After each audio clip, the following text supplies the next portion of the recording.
Monsieur Grinaud, non? Oui, moi je veux bien répéter ce que j'ai dit au Conseil d'agglo sur cette question. Bon, la délibération ne pose pas de problème, c'est en fait l'application de la loi.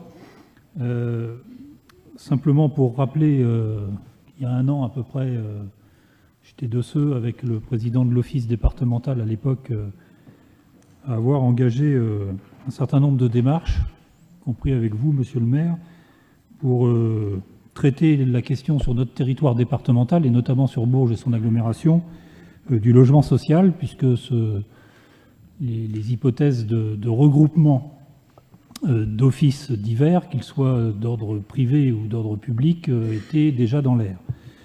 J'étais de ceux qui pensaient et qui souhaitaient qu'on aille vers éventuellement une unicité d'ailleurs, dans le département, dans un territoire qui compte 300 000 habitants, mais que tout au moins nous fassions en sorte, sachant les difficultés que connaît Bourges Habitat, celles qu'a connues l'office départemental, que reste présent dans notre territoire et pour Bourges et son agglomération un opérateur public du logement social. Alors moi j'ai, en complément des questions qui viennent d'être posées, très concrètes et très techniques sur l'avenir de Bourges Habitat, de ses finances et de son financement, vous demandez où on en est sur, puisque j'ai lu quelques éléments dans la presse ou sur les réseaux, des rapprochements éventuels entre Bourges Habitat et l'Office de l'Habitat du Cher.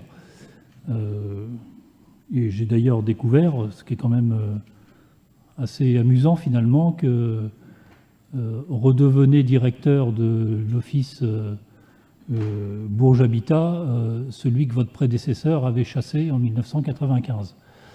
Donc voilà, mais c'est très bien parce que je pense que les choses peuvent avancer. Simplement pour signaler et le déplorer, parce que la situation de Bourges Habitat est connue depuis longtemps, elle n'a pas évolué finalement depuis 20 ans. C'est le constat qu'on peut faire.